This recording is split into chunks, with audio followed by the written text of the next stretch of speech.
Well, I've been a journalist for about 25 years, and I was educated to lie, to betray, and not to tell the truth to the public. But seeing right now, within the last months, how far how the German and American media tries to bring war to the people in Europe, to bring war to Russia. This is a point of no return, and I'm going to stand up and say it is not right what I have done in the past, to manipulate people, to make propaganda against Russia, and it is not right what my colleagues do and have done in the past, because they are bribed to betray the people, not only in Germany, all over Europe. The reason writing this book was that I am very fearful of a new war in Europe, and I don't like to have this situation again, because war is never coming from itself. There is always people behind it to push for war. And this is not only politicians, this is journalists too. And I just have written in the book how we have betrayed in the past our readers just to push for war, and because I don't want this anymore. I'm fed up with this propaganda. We live in a banana republic and not in a democratic country where we have press freedom, where we have human rights. If you see the German media, especially my colleagues who day by day write against the Russians, who are in transatlantic organizations and who are supported by the United States to do so, well, people like me, I became an honorary citizen of the state of Oklahoma in the United States. Just why? Just because I write pro-American. I wrote pro-American. I was supported by the Central Intelligence Agency, by the CIA. Why? Because I should be pro-American. I'm fed up with it. I don't want to do it anymore. And so I've just written a book not to earn money. No, it will cause a lot of trouble for me, just to give the people in this country, in Germany, in Europe, and all over the world, just to give them a glimpse of a view what goes up behind the closed doors. Yes, there is many examples for that. If we go just back to history, if you go into the year 1988, if you go to your archives, you will find in March 1988 there was in Iraq, in Iraq, the Kurdish people have been gassed with poisoned gas. That is known all over the world. But in July 1988, they sent me to a town called Zubaydat, that is on the Iraqi-Iranian border.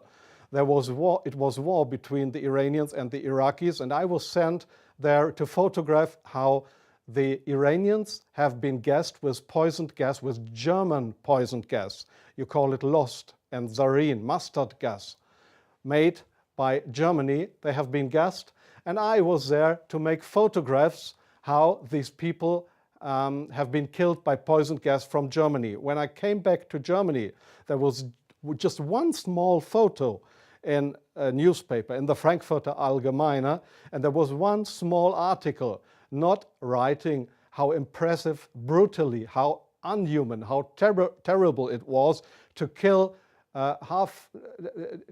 decades after the end of the Second World War, people with German poisoned gas.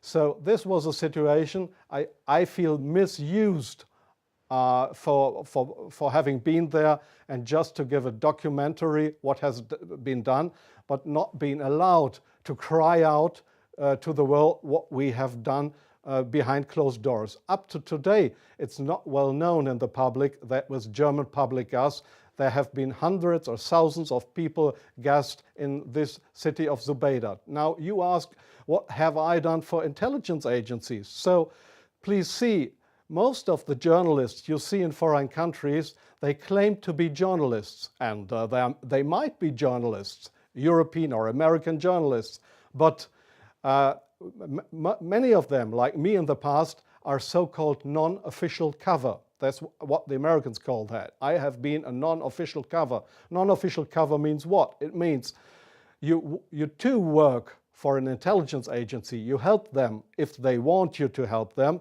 but they will never,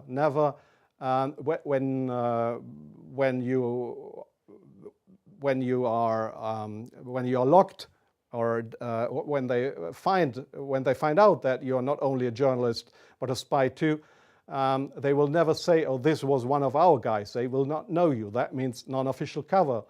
So I have helped them in several situations, and I feel ashamed for that too now. Like I feel ashamed that I have worked for a very recommended newspaper like the Frankfurter Allgemeine, because I was bribed by billionaires, I was bribed by the Americans not to report exactly the truth, but I just imagined in my car while I was driving to this interview, I just tried to work out in my brain what would have happened if I would have written a pro-Russian article in the Frankfurter Allgemeine. Well, I don't know what would have happened, but we were all educated to write pro-European, pro-American, but please, not pro-Russian.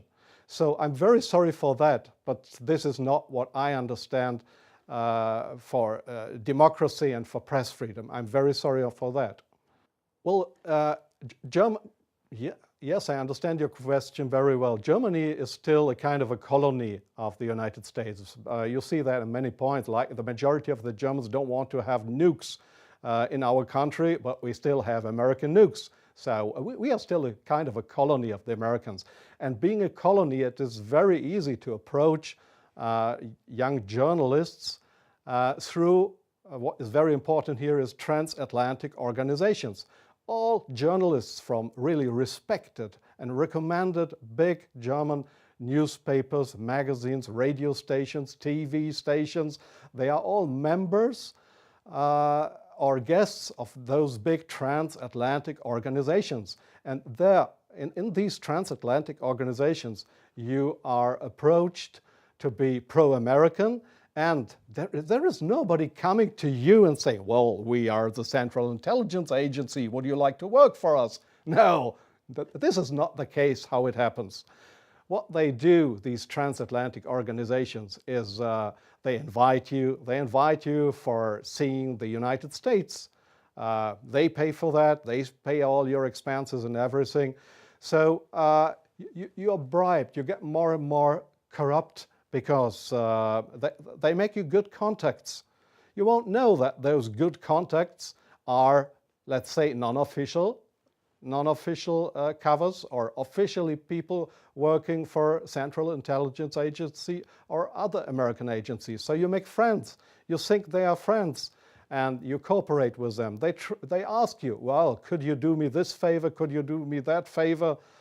And so your brain more and more is brainwashed through these guys. And your question was, is this only the case with German journalists? No, I think it is especially the case with British journalists, because they have a much closer relationship. It is especially the case with Israelis, of course with French journalists for a part, not that big as with German or with British journalists.